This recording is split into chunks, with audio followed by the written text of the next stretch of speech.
Hola queridos amigos, bendiciones para ustedes en este nuevo día. Hoy es viernes 17 de octubre. Celebramos hoy a uno de los santos más importantes de los comienzos de la cristiandad.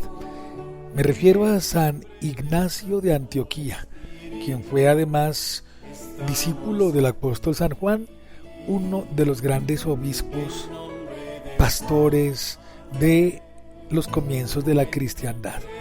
Entre otras cosas, un ejemplo de entrega y de dedicación por la verdad completa que es Jesucristo el Señor y que le ha conferido esa misma autoridad a la Iglesia.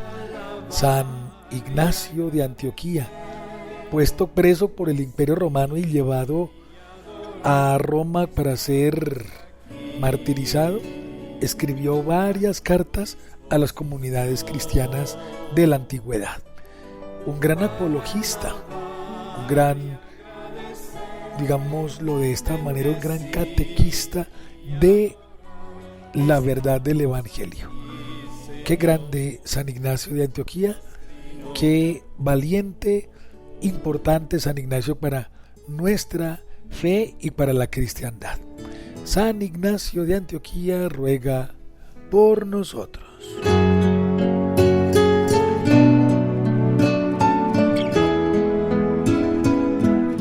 Bueno, estamos a los pies del Maestro y le pedimos al Señor que guíe nuestros pasos en el día de hoy, que nos regale su gracia santificante, que la recibimos a través de los sacramentos en el seno de la Iglesia.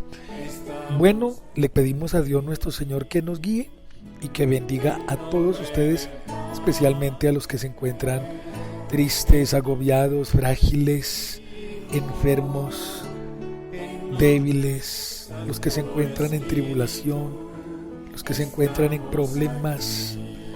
Señor, derrama tu sabiduría sobre toda la Iglesia, sobre todos nosotros.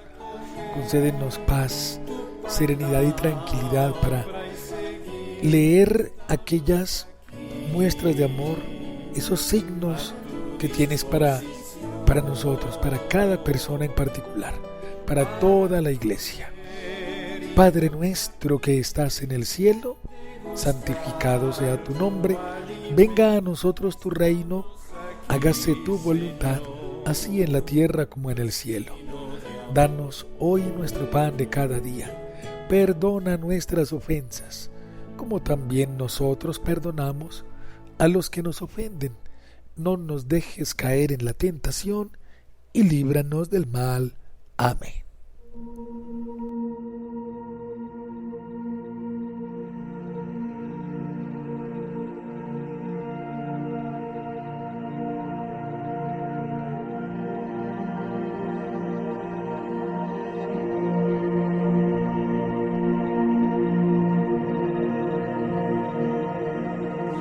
Qué bien se está aquí en tu presencia, glorioso por siempre, Señor. Qué bien se está aquí a tu lado,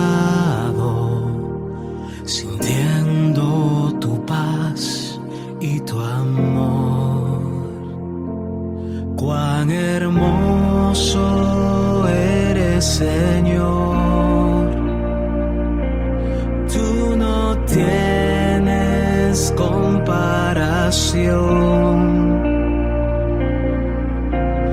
Quiero permanecer por siempre en tu amor.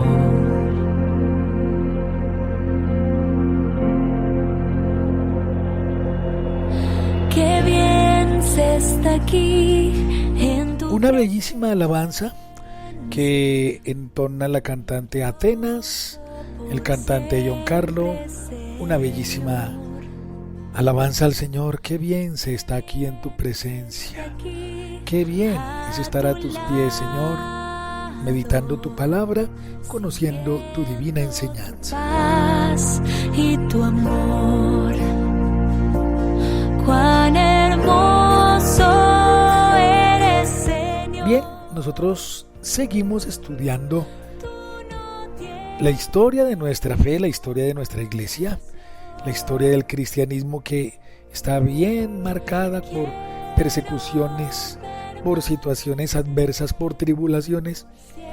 Y precisamente estamos estudiando el influjo teológico y literario, catequético, evangelizador de los padres apologistas, es decir, aquellos santos que se dedicaron a contemplar la belleza de Jesucristo el Señor, la belleza de la gracia de Dios, y la enseñaron en escritos de defensa de la fe.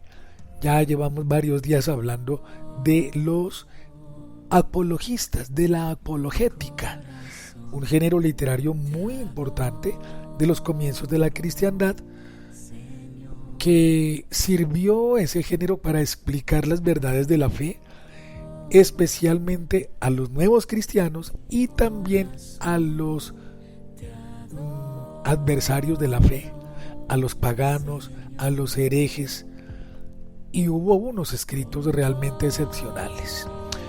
Entonces, en esa época, estamos hablando del siglo segundo, el siglo tercero, se acusaba a los cristianos de enemigos de la humanidad y se les acusaba de ser malos ciudadanos del imperio.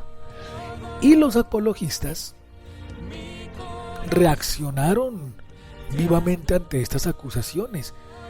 Por lo menos dice la carta de Ogneto, Orígenes de Alejandría también, Clemente de Alejandría, Tertuliano, decían ellos en sus escritos: los cristianos es para esta sociedad lo que es el alma en el cuerpo. Esos son los cristianos en el mundo.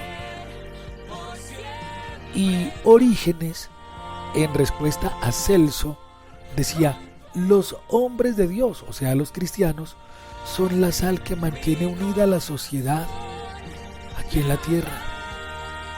Entonces, había unas obras literarias muy hermosas en donde se defendía el estilo de vida, la fe, las creencias de los cristianos en la sociedad.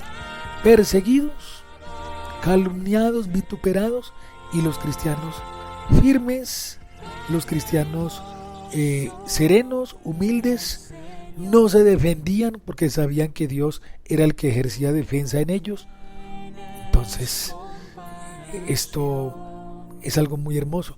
En el siglo segundo, los apologistas afirmaban la plena lealtad de los cristianos, que cumplían puntualmente sus deberes ciudadanos y ofrecían por los emperadores el mejor de sus bienes, la oración. De eso nos habla Tertuliano en su obra llamada Apologeticum. Bueno, es decir, los padres apologéticos, apologistas, que escribieron esos escritos de apologética, defendían al cristianismo como debe ser. Y todavía los cristianos tuvieron que afrontar una oposición de los círculos más ilustres que menospreciaban el valor intelectual del cristianismo. Claro, siempre se ha considerado que los cristianos son perezosos intelectualmente. ¿Por qué? Porque se la pasan haciendo oración. Y bueno, aquí vale la pena decirles a ustedes que la oración es importante, es un canal de comunicación con Dios, para escuchar a Dios, para estar en diálogo con Él, pero también hay que estudiar la fe. Precisamente la apologética es eso. Muchos piensan aún todavía que los cristianos católicos no saben defender su fe. Y eso en parte es cierto, porque muchos católicos vienen a la Eucaristía, van a la confesión, pero muchos lo hacen por resorte, por hábito, pero a la hora de defender la fe, de darle una una simiente bíblica, una explicación a lo que creen, no saben. Entonces la réplica de los apologistas fue que la doctrina cristiana constituía una sabiduría infinitamente superior a la filosofía griega. Y de eso se encargaron los padres apologéticos. Y por allá en el año 200, en torno al año 200, después de Cristo, lógicamente, algunos escritores que habían defendido el cristianismo en el terreno intelectual comenzaron a producir una literatura ya no polémica, ya no de defensa de la fe, sino surge un nuevo género demandado por el grado de madurez alcanzado por la Iglesia. Entonces surge la ciencia teológica, surgen los tratados de dogma, de cristología, de eclesiología, surgen los tratados dogmáticos, y esto es muy importante, alrededor del año 200, ya no una literatura de defensa de la fe, sino una literatura de explicación de los misterios cristianos. Surge entonces la ciencia teológica, y todo eso se lleva a cabo casi en una ciudad muy hermosa y cuna además de la élite intelectual. Miren ustedes, hoy cuando celebramos a San Ignacio de Antioquía, hubo en Antioquía y hubo también en Alejandría, al norte de Egipto, allá en Alejandría, sobre todo en esa ciudad, surge el foco, el centro de la cultura helenística, surge una escuela teológica a comienzos del siglo III, y cuyo principal exponente es Clemente de Alejandría. Una amplísima cultura, una sólida contextura científica, teológica, espiritual. El ambiente intelectual de Alejandría imprimió unos rasgos muy importantes que marcaron todo el caminar teológico e intelectual de la Iglesia, gracias a San Clemente de Alejandría y también a Orígenes. Él fue el sucesor de Clemente de Alejandría, y allí surge pues la exégesis bíblica, el sentido espiritual más profundo de la Sagrada Escritura, surge con una preferencia a la filosofía platónica, todo el mundo de la interpretación de la Escritura, de la exégesis bíblica. Surge allí en Alejandría con Clemente y Orígenes un estudio muy profundo de lo que es la fe, de lo que es el cristianismo, de lo que es la Sagrada Escritura, de lo que es el dogma, de lo que es la enseñanza de la fe, y esto es muy importante. Bueno, esto ocurrió en Alejandría y después en Cesarea de Palestina, que desarrolló también una actividad asombrosa. Entonces, qué bueno es recordar una obra de Orígenes de Alejandría que se llama Las Hexaplas, una versión sextuple en columnas, 6 columnas del Antiguo Testamento. Bueno, era un estudio exegético bíblico del Antiguo Testamento muy, muy profundo. Bueno, todo esto nos lleva pues a terminar esta parte del conocimiento de nuestra fe en cuanto a los padres de la apologética, en cuanto a los comienzos de la teología sistemática, de todos los tratados de teología. Como se dan cuenta, todo esto es muy hermoso. Es importante saber todo esto para conocer de dónde viene toda la amplitud de nuestra fe. Vamos ahora a la Santa Palabra de Dios en este día dedicado a San Ignacio de Antioquía.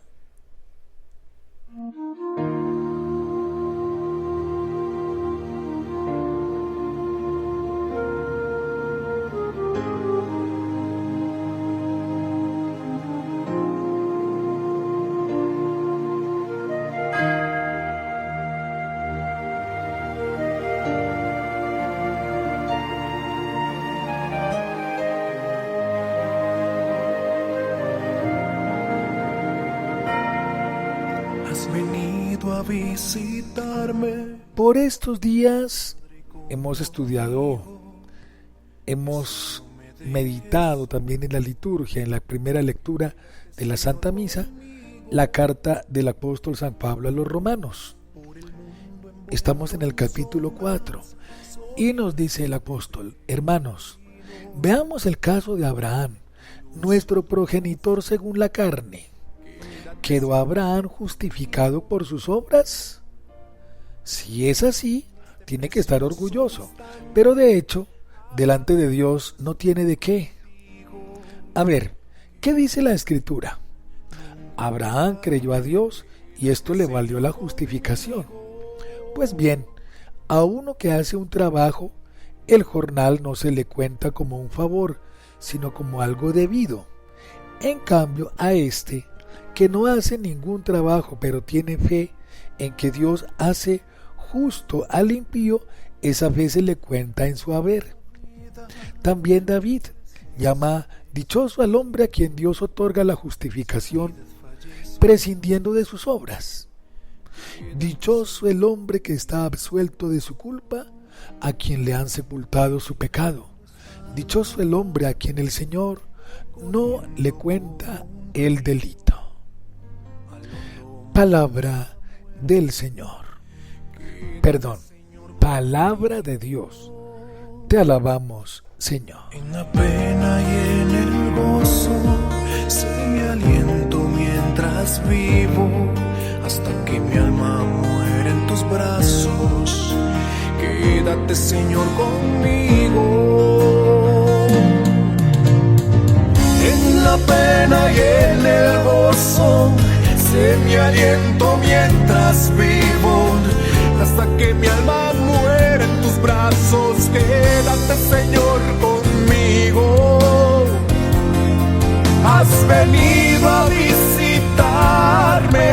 El centro de esta carta del apóstol San Pablo a los romanos es enseñar a todos la centralidad de Jesucristo, quien nos trae el regalo de la gracia mediante el bautismo, mediante la resurrección en la iglesia, a diferencia del Antiguo Testamento, que nos traía una presencia de Dios en la ley, en los mandamientos. Importante todo esto, claro, pero más importante que el Antiguo Testamento y que la ley de Moisés es Jesucristo y la gracia que viene por Él a todos nosotros en la iglesia, gracias al bautismo y a la vida sacramental. La gracia de Dios es lo que más vale en este mundo. Y la gracia nos hace partícipes, nos hace recipientes de la naturaleza divina.